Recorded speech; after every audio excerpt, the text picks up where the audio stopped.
معاملہ ہے یہ ہے ہی اس لیے کہ ہمارے ملک میں ان لوگوں کی اجارہ داری کا نظام ہے جو ہمیں بنیادی حقوق سے محروم کرتے ہیں. یہ ملک ہم نے اسلام کے نام پر حاصل کیا اور اس تمنا سے ہم نے یہ ملک حاصل کیا تھا کہ یہاں عدل ہوگا، انصاف ہوگا. لیکن پاکستان کی عدالتوں میں غریب لوگوں کے لیے انصاف کے دروازے ان کے لیے بند ہیں. متوسط طبقے کے لوگ بمشکل کسی ایک عدالت میں مقدمہ کر پاتے ہیں، پھر اس کے بعد تو ان کے حالات بھی تباہ ہو جاتے ہیں. کوئی آپ کی زمین پہ قبضہ کر لے، کوئی آپ کے علاقے پہ قبضہ کر لے، کوئی آپ کا حق مارے، آپ کہاں انصاف کے لیے جائیں گے؟ کہاں سے آپ انصاف خریدنے کے لیے اتنی دولت لائیں گے؟ وہ ملک جس میں 100 میں سے 44 یعنی 44% لوگ غربت کی لکیر سے نیچے زندگی گزارے، وہ کہاں وکلا کی فیس دے سکتے ہیں؟ کہاں وہ عدالتوں کے خرچے برداشت کر سکتے ہیں؟ کہاں ٹرانسپورٹ استعمال کر کے ان عدالتوں کے چکر لگا سکتے ہیں؟ دور دراز علاقوں سے وہاں خوار ہو کر اگلی تاریخ لے کر آ سکتے ہوں. اور پھر جب ان کو دھکے کھاتے رہتے ہیں 20 سال 25 سال کیس چلتے رہتے ہیں. پاکستان کی عدالتوں میں 23 لاکھ مقدمات اس وقت وہ ہیں کہ جو پینڈنگ ہیں، جن پر فیصلے نہیں ہو رہے، جن میں سے سپریم کورٹ اور ہائی کورٹ بھی شامل ہیں. 4-5 لاکھ مقدمات. لیکن جو لوور کورٹ سے ان کے تو بدترین حالات ہیں. ججوں کے تقرر میں بھی عدل اور انصاف نہیں ہوتا، میرٹ نہیں ہوتا، جس کے نتیجے میں انصاف کا پورا معاملہ تباہ ہو چکا ہے. اور جس معاشرے میں حکومت انصاف فراہم نہ کر سکے وہ معاشرہ چل کیسے سکتا ہے؟ تعلیم کی صورتحال میں نے آپ کو بتائی. یہ بڑے بڑے دعوے کرنے والے ہیں، لیکن ایک چھوٹے سے آبادی کے ضلع میں اگر 5 سے 15 سال کی عمر کے 75,000 لوگ، 76,000 بچے اسکول میں ہی نہ جاتے ہوں تو آپ سوچ سکتے ہیں کہ انہوں نے کیا کیا ہے آج تک. جو اسکول ہیں ان کو تباہ کیا ہے. اساتذہ اپنے حق کے لیے مارے پھرتے ہیں. پنشنوں کا جو ہے وہ مطالبہ کرتے رہتے ہیں کہ ہمیں پورا حق دیا جائے. جو ریٹائر ہو جاتے ہیں اور بزرگ ہوتے ہیں، پوری زندگی جنہوں نے محنت کی ہے، کام کیا ہے. تو اس لیے یہ ضروری ہے کہ عدل اور انصاف کے نظام کی بالادستی کے لیے ہم لوگ جدوجہد کریں اور کوشش کریں. اور میں خاص طور پر نوجوانوں سے کہتا ہوں، جماعت اسلامی آپ کی جماعت ہے، عام لوگوں کی جماعت ہے. اس جماعت میں سب کے لیے دروازے کھلے ہوئے ہیں. کوئی بھی آ سکتا ہے اور خدمات کو انجام دے سکتا ہے. جس کے پاس دولت ہے وہ بھی آ سکتا ہے، جس کے پاس دولت نہیں ہے وہ بھی آ سکتا ہے. جو محنت مزدوری کرنے والا بھی آ سکتا ہے اور زمینوں پہ کام کرنے والا بھی آ سکتا ہے، مزدور بھی آ سکتا ہے، طالب علم بھی آ سکتا ہے. اور یہ وہ تحریک ہے کہ جو سب کو ساتھ لے کر چلتی ہے. متوسط طبقے کے لوگ ہوتے ہیں، مڈل کلاس لوگوں کی نمائندگی کرتی ہے جماعت، غریبوں کی نمائندگی کرتی ہے. جماعت اسلامی میں انسانوں کو ہم تقسیم نہیں کرتے ان کی زبانوں کی بنیاد پر، ان کی نسل کی بنیاد پر. مجھے خوشی ہے کہ اسٹیج پہ ہی مجھے کتنے بزرگوں نے بتایا، دوستوں نے بتایا کہ آپ سے کراچی میں ملاقات ہوئی، ہم نے وہاں پڑھا، وہاں تعلیم حاصل کی. یہ ملک تو ایک زبردست قسم کا ملک ہے جس میں ہر زبان، ہر برادری کے لوگ ہیں. اور میں کراچی سے آیا ہوں، میری فیملی وہاں پر ہے، میرا گھر وہاں پر ہے. لیکن اس اتنی دور دراز پہاڑی علاقے میں آ کر مجھے رتی برابر بھی اجنبیت محسوس نہیں ہوئی. یہ ہمارے دین کی طاقت ہے، یہ ہمارے ملک کی طاقت ہے، یہ ہماری جماعت کی طاقت ہے. تو اس لیے ہم متحد ہو کر ان ظالموں کا مقابلہ کریں. ہمیں آپس میں تقسیم کر دیا جاتا ہے زبانوں کی بنیاد پر، برادریوں کی بنیاد پر، قبیلوں کی بنیاد پر. ہم آپس میں لڑتے رہتے ہیں. اور جو ان قبیلوں کے اور برادریوں کے سردار ہوتے ہیں، بڑے ہوتے ہیں، خان ہوتے ہیں، یہ تو ہر زبان کے بولنے والے سے، یہ جو ہمارے کے پی کے خان ہوتے ہیں، یہ تو زرداری صاحب کے ساتھ مل کر بھی اقتدار سنبھال رہے ہوتے ہیں، سینٹ میں لوگوں کی بولیاں لگا رہے ہوتے ہیں. یہاں برادری کی بنیاد پر لوگوں کو تقسیم کرتے ہیں. یہاں پر لوگوں کو جو ہے وہ حصوں بکروں میں تقسیم کر دیتے ہیں، نفرتیں پروان چڑھاتے ہیں. اور وہاں پر مل کر سب کے ساتھ مل کر کام کرتے ہیں. گویا یہ اتحاد تو ان کا ہوتا ہے، لیکن وہ ظالموں کا اتحاد ہوتا ہے، وہ جابروں کا اتحاد ہوتا ہے، وہ اس ملک کے غریبوں کا استحصال کرنے والوں کا اتحاد ہوتا ہے. اور غریبوں کو یہ تقسیم کرتے ہیں، عام لوگوں کو تقسیم کرتے ہیں. آپ اس بات کا فیصلہ کر لیں کہ اب ہم سب متحد ہوں گے اور ان ظالموں کو تقسیم کر دیں گے انشاءاللہ تعالی. اس کے نتیجے میں انقلاب اور تبدیلی آتی ہے، نعروں سے نہیں آتی ہے. جماعت اسلامی دینی تحریک ہے. ہم چاہتے ہیں کہ یہاں عدل اور انصاف کا نظام ہو، سود سے پاک معیشت ہو. اللہ تعالیٰ قرآن پاک میں جب یہ فرماتا ہے کہ جو سود کا کام نہیں چھوڑتا وہ گویا اللہ اور اس کے رسول سے جنگ کرتا ہے. 78-79 سال اس ملک کو بنے ہوئے ہو گئے اور آئین میں بھی یہ بات موجود ہے کہ سود کا نظام ختم ہونا چاہیے، لیکن ہمارے اوپر اس نظام کو مسلط کیا ہوا ہے. یہی وجہ ہے کہ جو ہمارا بجٹ بنتا ہے جو 17,000 ارب روپے کا، اس بجٹ کا تقریباً 45% حصہ ہم قرضوں کے سود میں ادا کرتے ہیں. تو اس سے پھر ہمارے ملک کی معیشت کیسے آگے بڑھے گی؟ یمحق اللہ الربا ویربی الصدقات، کہ اللہ تعالی جو سود ہے اس کا مٹ مار دیتا ہے، برباد کر دیتا ہے، اور صدقات اس کے ذریعے سے جو ہے وہ معیشت کو آگے بڑھاتا ہے. تو کیسے ممکن ہے کہ سودی نظام ہمارے سروں پر مسلط ہو اور ہماری معیشت آگے بڑھے؟ ہم بھیک مانگتے رہے، 2 ارب ڈالر اس سے مانگ لیں، 3 ارب ڈالر اس سے مانگ لیں. ہمارے ملک میں خزانے موجود ہوں، پہاڑ موجود ہوں، درخت موجود ہوں، سمندر موجود ہو، دریا موجود ہوں، یہاں منرلز موجود ہوں، یہاں کی زمین لہلہاتی ہوئی ہو اور خزانے موجود ہوں، اور اتنے سب سے بڑھ کر یہاں کے عوام موجود ہوں جن میں بہت صلاحیتیں اللہ تعالیٰ نے رکھی ہیں، اور خاص طور پر ہمارا ملک جس میں 65% لوگ 30 سال تک کی عمر کے ہیں، اتنا بڑا پوٹینشل موجود ہو، اور اس کے بعد یہ صورتحال ہو کہ ہم بھیک مانگتے رہیں اس لیے کہ ہم پر سود کا نظام ہے. اللہ اور اس کے رسول سے جنگ کا نظام مسلط کرو گے کبھی نہیں پنپ سکتے. وقتی طور پر تمہیں کچھ چیز حاصل بھی ہو جائے گی تو بالآخر ہم نہیں آگے بڑھ سکیں گے. تو جہاں ظلم موجود ہو، جہاں سود موجود ہو، وہاں کیسے جو ہے وہ ہمارا ملک ترقی کر سکتا ہے اور لوگوں کے حالات بدل سکتے ہیں؟ لہذا مسئلہ یہ نہیں ہے کہ ایک پارٹی کو ہٹا کر دوسری پارٹی کی حکومت آ جائے، ایک چہرے کو ہٹا کر دوسرے کا چہرہ آ جائے. نظام کو نظام سے تبدیل کرنا ہے، پورے سسٹم کو تبدیل کرنے کی جدوجہد جماعت اسلامی کر رہی ہے.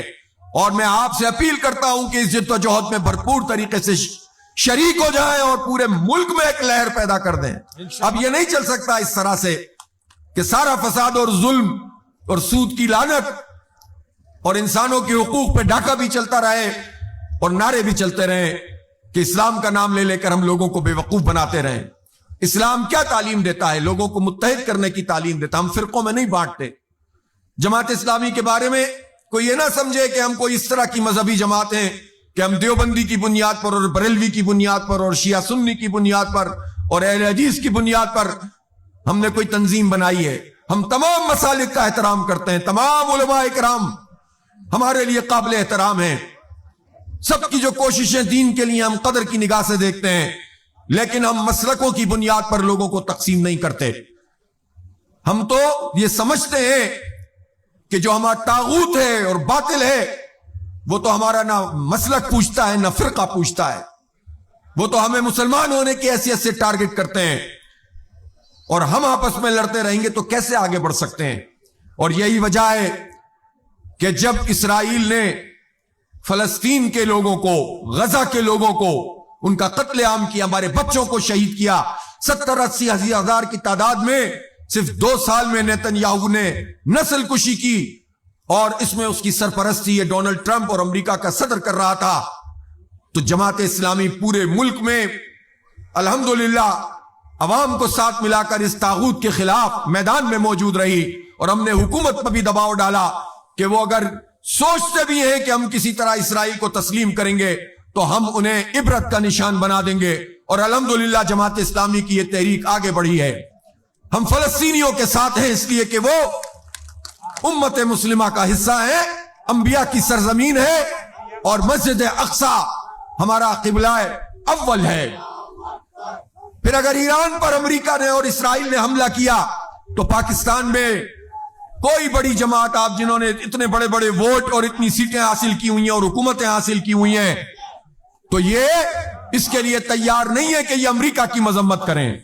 کبھی کبھار اسرائیل کے خلاف بیان دے دیتے ہیں، لیکن ڈونلڈ ٹرمپ کے حکومت کے لوگ بھی اس کی چاپلوسی کرتے ہیں اور اپوزیشن والے بھی چاپلوسی کرتے ہیں کہ کسی طرح اس کا سر پر جو ہے ہمارے ہاتھ اس ڈونلڈ ٹرمپ کا آ جائے اور ہم اقتدار میں آ جائیں.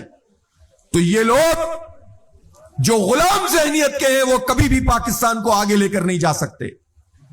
ہم اس بات کو مانتے ہیں کہ ان حالات میں جب یہ ایران پر حملہ ہوا اور ایران کی قوم نے استقامت کے ساتھ اس حملے کا مقابلہ کیا, تو وہ امریکہ جو اعلان کر رہا تھا کہ ہم نے ان کی رجیم چینج کر دی اور ان کو شکست سے دوچار کر دیا, وہی امریکہ پھر مذاکرات کرنے کے لیے تیار ہوا ہے.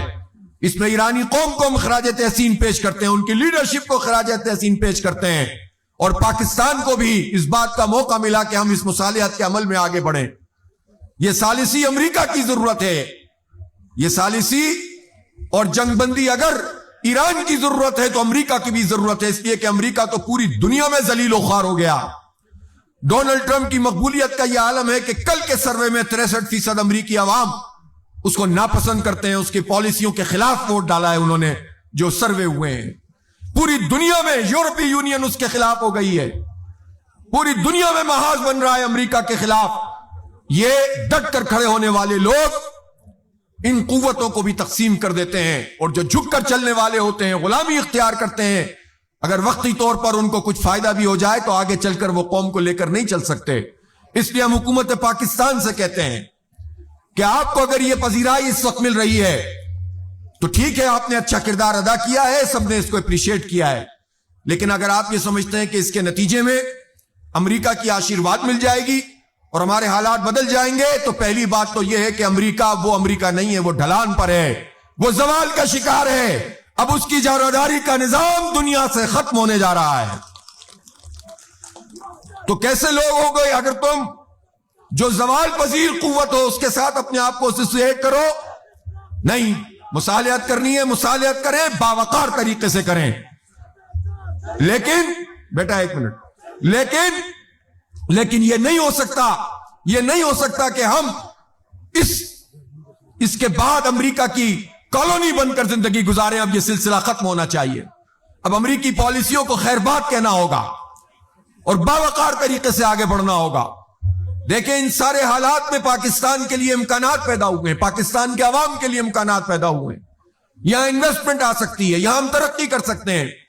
لیکن اگر ہمارے اپنے ملک کے نظام میں انصاف نہ ہو, بچوں کو تعلیم نہ ملے, روزگار نہ ملے, انفارمیشن ٹیکنالوجی کا IT کا زمانہ اور کوئی کام ہماری حکومت نہ کرے, یہاں صورتحال ہو کہ 49,000 میگا واٹ کی کیپیسٹی ہے, ہو سب سے زیادہ خرچ ہمارا پورے پاکستان میں اگر پیک ڈیز میں ہوتا ہے تو 24,000 میگا واٹ, اس کے باوجود لوڈ شیڈنگ ہو رہی ہو, اس کے باوجود پورے پاکستان میں لوڈ شیڈنگ ہو, اور کیپیسٹی پیمنٹ کے نام پر ہم IPPs مافیا کا پیٹ بھرتے ہوں, 2,000 ارب روپے ان کو دے دیتے ہوں, پھر ریگیسیفیکیشن کے پلانٹ ان کے جعلی معاہدوں کی نظر ہم اپنی دولت کو کر دیتے ہوں, پھر ہم مراعات میں لوگوں کے پیسے دیتے ہوں, ہم بیوروکریسی کا پیٹ بھرتے ہوں, ہم حکومتی لوگوں کے پروٹوکول میں اپنی دولت لگاتے ہوں.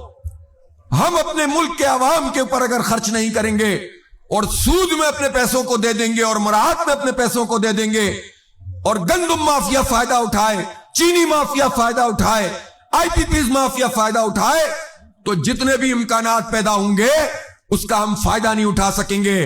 اس لیے پوری قوم سے میں کہنا چاہتا ہوں کہ اس نظام کے رہتے ہوئے ہم کسی بھی امکان سے فائدہ نہیں اٹھا سکیں گے. اس نظام کو بدلنا ہوگا, لوگوں کو عدل اور انصاف دینا ہوگا. اس لیے پاکستان کی ضرورت ہے نئی قیادت, نیا نظام, نئی قیادت, نیا نظام, نئی قیادت, نئی قیادت. یہ پرانی قیادتیں پاکستان کو ڈیلیور نہیں کر سکیں. انہوں نے پاکستان کو کچھ نہیں دیا, بھوک دی اور ننگ دیا, ظلم دیا اور فساد دیا, تقسیم دی, قتل عام دیا. ان قیادتوں نے جو جتنی اس وقت پارٹیاں موجود ہیں, جس کو اقتدار ملا, انہوں نے عوام کے مفاد میں کام نہیں کیا. کسی نے چینی مافیا, کسی نے آٹا مافیا, کسی نے IPPs, سب نے ان کو جو ہے وہ ان کے پیٹ بھرے اور عوام کا لیے صرف نعرے بازی کرتے رہے. جماعت اسلامی عوام کی جماعت ہے. جماعت اسلامی بغیر کسی حکومت کے اس وقت نوجوانوں کو IT کی تعلیم دے رہی ہے. جماعت اسلامی اس وقت بغیر کسی حکومت کے لوگوں کی خدمت کرتی ہے. خدا نخواستہ اگر ان دور دراز علاقوں میں بھی، پہاڑوں میں بھی اگر کسی کے ساتھ کوئی حادثہ ہوتا ہے تو کون پہنچتا ہے؟ جماعت اسلامی کی الخدمت پہنچتی ہے، اس کے رضاکار پہنچتے ہیں۔ لوگوں کو پانی پلانے کے پلانٹ لگانے ہوں یا ہیلتھ کی فیسلٹیز دینی ہو تو جماعت اسلامی اور الخدمت کے رضاکار یہ کام کرتے ہیں۔ تعلیم دینی ہو تو جماعت اسلامی اور الخدمت یہ کام کرتی ہے۔ ریسکیو کرنا ہو تو جماعت اسلامی یہ کام کرتی ہے۔ اور یہ آئی ٹی کا جو بنو قابل پروگرام ہے یہ تو پورے ملک میں ایک گیم چینجر کی حیثیت رکھتا ہے۔ اور میں عبدالرزاق عباسی صاحب سے یہ کہنا چاہتا ہوں کہ آپ یہاں بٹگرام میں بھی جتنے بچے ابھی اس وقت پڑھ رہے ہیں وہ تو پڑھ رہے ہیں، لیکن جو نوجوان بھی، جو بچہ اور بچی بھی یہاں پر آئی ٹی کی ایجوکیشن حاصل کرنا چاہتا ہے 100% فری اسکالرشپ کے تحت ہم ان کو پڑھائیں گے انشاءاللہ۔ تو یہ کام ہم کر سکتے ہیں، ہم لوگوں کی اخلاقی تربیت کرتے ہیں۔ پاکستان میں جماعت اسلامی واحد ڈیموکریٹک پارٹی ہے، جمہوری جماعت ہے جس میں پراپر طریقے سے انتخاب ہوتے ہیں، چاہے مذہبی جماعتیں ہو یا نام نہاد سیاسی جماعتیں۔ جمہوریت کا نام لیتے ہیں، اسٹیبلشمنٹ کی کیاریوں میں پلتے ہیں، وہیں سے اپنی گروتھ حاصل کرتے ہیں اور اپنی پارٹیوں میں بھی جمہوریت نہیں لاتے۔ یہ خاندانوں کی جماعتیں ہیں، یہ ڈکٹیٹرشپ پر مشتمل جماعتیں ہیں، ان میں کسی کی کوئی حیثیت نہیں ہوتی۔ یہ نون لیگ ہو یا پیپلز پارٹی، آپ دیکھیں ان کا جو پیدا ہونے والا خاندان کا بچہ ہوتا ہے، جو زرداری خاندان کا بچہ، وہ آقا ہوتا ہے۔ 40 سال سے کام کرنے والا پیپلز پارٹی کا جہالہ وہ غلامی بن کر رہے گا، وہ مزارہ اور ہاری بن کر رہے گا، اور بختاور کا پیدا ہونے والا بچہ مالک بن کر رہے گا۔ یہ کون سا نظام ہے کہ جس میں نواز شریف صاحب کا خاندان تمام اختیارات کا مالک ہو؟ یہ کیا نظام ہے کہ اسکولوں کو آؤٹ سورس کر دو، بیسک ہیلتھ یونٹ کو آؤٹ سورس کر دو اور ملکہ رانیوں کی تصویریں اس کے اوپر لگا دو؟ 11 ارب روپے کا جہاز خرید سکتے ہیں، یہ غریبوں کو تعلیم نہیں دے سکتے، اسکول بند کرتے ہیں، 11 ارب کے جہاز خریدتے ہیں اور خاندان کی جاراداری قائم کرتے ہیں۔ یہ پاکستان کو آگے نہیں لے کر جا سکتے۔ یہ بدترین گورننس کے مثالیں ہیں جو پورے پاکستان میں بکھری ہوئی ہیں۔ میں یہاں خیبر پختونخوا کی حکومت سے بھی پوچھتا ہوں، ہم نہیں کسی پارٹی کو گالیاں دیتے اور کسی لیڈر کے خلاف بات کرتے، لیکن آپ بھی یہاں اب 13 سال ہو گئے، 12-13 سال سے برسر اقتدار ہے، کیوں اس بٹگرام میں 76,000 بچے آؤٹ آف اسکول ہیں؟ کیوں خیبر پختونخوا میں 48 لاکھ بچے جن کی عمر 5 سے 15-16 سال ہے وہ اسکول سے باہر ہیں؟ کیوں آپ اسکول چلانے کے بجائے انہیں آؤٹ سورس کر رہے ہیں؟ کیوں یہاں سرکاری ملازمین دھکے کھا رہے ہیں؟ کیوں یہاں صحت کی سہولتیں نہیں ہیں؟ آپ کیوں نہیں یہاں پر لوگوں کو ڈیلیور کرتے ہیں؟ پورے صوبے میں لوگوں کو پریشانی ہے، جو مقامی حکومتیں بنتی ہیں اس کو اختیار نہیں دیتے، اس کو پیسے نہیں دیتے، منتخب لوگ عوام کے ہوتے ہیں اور یہ صوبائی حکومتیں قبضہ کر کے بیٹھ جاتی ہیں۔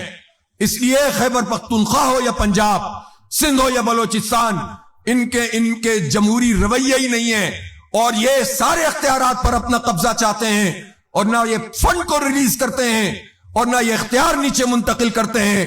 اس لیے جماعت اسلامی کہتی ہے کہ ہم نظام بدلنا چاہتے ہیں، ہم وہ نظام چاہتے ہیں جس میں گلی محلے کے جو منتخب لوگ ہوں گے ان کو با اختیار بنائیں، مقامی حکومتیں ہوں جو آئین میں لکھا ہوا ہے۔ یہ نہیں ہے کہ آپ اپنی مرضی سے جب چاہیں انتخاب کرائیں اور جو چاہیں اختیار چھین لیں، اب یہ نہیں چلے گا۔ اس لیے جماعت اسلامی نے اس بات کا فیصلہ کیا ہے کہ امت کی ترجمانی کے لیے، ملک میں اسلام کے عادلانہ نظام کے لیے، اس نظام انصاف کو تبدیل کر کے وہ نظام انصاف جو سستا ہو، سہل الحصول ہو، ہر کوئی حاصل کر سکتا ہو، تعلیم کا یہ نظام جس میں طبقات میں لوگوں کو تقسیم نہ کیا ہو، سب کے لیے ایک جیسے معیار کی تعلیم ہو، صحت کی سہولت ہر ایک کو ملے، امن اس ملک میں آئے، صنعتیں ترقی کریں اور لوگوں کو روزگار ملے، بچوں کو ہم انفارمیشن ٹیکنالوجی میں آگے لے کر جائیں۔ اس کے لیے نظام کی تبدیلی کی ضرورت ہے، چہروں کی تبدیلی کی ضرورت نہیں ہے۔ اس لیے ہماری یہ بدل دو نظام تحریک آگے بڑھ رہی ہے اور ہم ہر دور دراز علاقے میں بھی جائیں گے، گلیوں محلوں میں پہنچیں گے، پہاڑوں پہ جائیں گے اور سمندروں پہ اور اسی طرح سے جہاں جہاں میدانی علاقوں میں پورے پاکستان میں ایک زبردست تحریک چلائیں گے. 25 اپریل سے ہم رابطہ عوام تحریک کا ایک نیا فیز شروع کر رہے ہیں, اور 25 اپریل سے میں آپ کو ٹارگٹ دیتا ہوں کہ آپ کی آبادی جتنی بھی ہو, ایک بڑی تعداد کو, نوجوانوں کو خاص طور پر, آپ جماعت اسلامی کا ممبر بنائیں. آپ گلی گلی محلے محلے پہنچیں اور لوگوں کو یہ سارا پیغام دیں. بتائیں کہ لیڈرشپ صرف جماعت کے پاس ہے, جو آپ کی طرح کی لیڈرشپ ہے. ہم جو ہے وہ مراد یافتہ طبقہ نہیں ہے کہ جس کا عوام سے کوئی تعلق نہیں ہو. آپ اپنی اسمبلیوں میں دیکھ لیجئے, سینٹ میں اور قومی اسمبلی میں 70-80% لوگ ارب پتی ہیں. یہ جو ارب پتی لوگ ہیں یہ آپ کا درد نہیں محسوس کر سکتے. یہ وہ لوگ ہیں کہ جن کو نہیں پتا یہ پیٹرول کی قیمت کیا ہوتی ہے, اور اس میں جس طرح حکومت ڈاکہ ڈالتی ہے, یہ سارے لوگ فیصلے آپ کے خلاف کر رہے ہوتے ہیں. اس لیے جماعت اسلامی کی ممبرشپ, جماعت اسلامی کی عوامی کمیٹیاں, اور ہم یہ چاہتے ہیں یہ چاروں صوبوں میں اور خاص طور پر خیبر پختونخوا میں جو بلدیاتی قانون بنے وہ عوام دوست قانون ہو, صرف حکومت دوست قانون نہ ہو, صرف چند لوگوں کے ہاتھ میں نہ ہو. اور ہم یہ چاہتے ہیں کہ یہ اختیارات نیچے منتقل ہوں. میں عبدالرزاق عباسی صاحب اور ہمارے امیر ضلع محترم بھی تشریف فرمائیں, انور بیگ صاحب, پورے اس ضلع میں اور آپ کے پورے صوبے میں جو بھی تنظیمی صوبہ ہے, کوئی ایک ولیج کونسل, کوئی ایک نیبرہڈ کونسل ایسی نہیں ہونی چاہیے جہاں پر جماعت اسلامی کا نمائندہ نہ ہو. بھرپور بلدیاتی انتخاب لڑیں گے انشاءاللہ, ہر جگہ پر انشاءاللہ نمائندگی حاصل کریں گے اور لوگوں کی ترجمانی کریں گے. لیکن اس کے ساتھ ساتھ اس رابطہ عوام مہم میں ممبرشپ کو بھی بڑھائیے. عید کے بعد انشاءاللہ یہ ظلم کے خلاف, آئی پی پیز مافیا کے خلاف, یہ پیٹرول کی قیمتیں جس طرح بڑھائی گئی ہیں, دیکھیں ایک ہے حالات کی وجہ سے قیمت کا بڑھنا, اور دوسری طرف ہے اس قیمت میں ٹیکس کا لگنا. آپ لوگوں کو یہ بات سمجھنی چاہیے کہ حکومت ہر غریب سے, ہر مڈل کلاس آدمی سے, ہر طالب علم سے جو کماتا بھی نہیں ہے, مزدور سے 1 لیٹر پر تقریباً 125-150 روپے ٹیکس کی مد میں لیتی ہے, قیمت کی مد میں نہیں لیتی. تو غریب ٹیکس دیتا ہے, امیر قرض معاف کرواتے ہیں. طالب علم ٹیکس دیتا ہے جو کماتا نہیں ہے, اور ارب پتی لوگ اپنے قرض معاف کرواتے ہیں. اور اس طرح پیسے بھی یہ صرف غریبوں اور مڈل کلاس لوگوں سے وصول کرتے ہیں. بجلی کے بل میں ٹیکس, پیٹرول کی لیوی میں ٹیکس, لیوی کے نام پر, اور اس کے علاوہ بھی ٹیکس, اسی طرح کھانے پینے کی چیزوں پہ ٹیکس. کیا کرے انسان؟ تو یہ غریبوں کا خون نچوڑتے ہیں. تو اس نظام کو بدلنے کی تحریک چلائیں گے انشاءاللہ, اور آپ بڑے احتجاج اور بڑے لانگ مارچ اور بڑے کارواں کی تیاری شروع کریں. عید کے بعد انشاءاللہ میں کال دوں گا, اور پورے پاکستان میں ایک زبردست موبلائزیشن ہوگی. اب یہ نظام اور پاکستان ساتھ ساتھ نہیں چل سکتے. اس فرسودہ نظام, گلے سڑے نظام کو اٹھا کر پھینکنا پڑے گا, اور اس کے خلاف عوام کے اتحاد سے ہم انشاءاللہ انقلاب کو برپا کریں گے. میں آپ لوگوں کا ایک مرتبہ پھر بہت شکریہ ادا کرتا ہوں, اور ضلع بٹگرام کے جتنے مسائل آپ نے پیش کیے ہیں, اور ان سارے مطالبات کی حمایت کرتا ہوں. خاص طور پر یہ بجلی کا معاملہ, خاص طور پر یہ تعلیم کا معاملہ, آپ کی بیسک ہیلتھ یونٹس کا معاملہ, آپ کے ہسپتالوں کا معاملہ, اور یہاں تورغر کے لوگ بھی میں نے سنا آئے ہوئے ہیں. اتنا بڑا ضلع ہے, پھیلا ہوا ضلع ہے, اور صحت کی سہولتیں نہیں ہیں, پراپر طریقے سے سڑکیں نہیں ہیں, اور اسی طرح ہسپتال نہیں ہیں. لوگ کہاں جائیں؟ کتنے ڈگری کالج ہیں تورغر میں؟ کوئی نہیں. ایک ڈگری کالج بھی پورے ضلع میں نہیں ہے. وزیر اعلیٰ صاحب اس طرف بھی توجہ فرمائیے. الائی میں نہیں ہے, تحصیل میں ایک بھی ڈگری کالج الائی میں موجود نہیں ہے. بٹگرام میں الائی ہے, ایک موجود ہے الائی میں. ایک بھی لیڈی ڈاکٹر نہیں ہے پوری تحصیل میں. پوری تحصیل میں ایک بھی لیڈی ڈاکٹر نہیں ہے. یہ کیا نظام ہے؟ وزیر اعلیٰ صاحب یہ بتانا پڑے گا آپ کو. صرف زبانی باتوں سے کام نہیں چلتا, نظام بدلنا ہے. یہ کیا پھر آپ کی گورننس ہے؟ تو یہ ہمیں نہیں توقع ہے کہ یہ حالات اس طرح سے بدل سکتے ہیں. حالات کو بدلنے کے لیے آپ کو جدوجہد کرنی پڑے گی. آپ تیار ہیں کہ نہیں تیار ہیں؟ سب لوگ جماعت اسلامی کے ممبر بنیں گے انشاءاللہ, جماعت کے ساتھ چلیں گے انشاءاللہ, جدوجہد کریں گے, اور انشاءاللہ اس نظام کی تبدیلی کو برپا کریں گے. وآخر دعوانا الحمدللہ رب العالمین.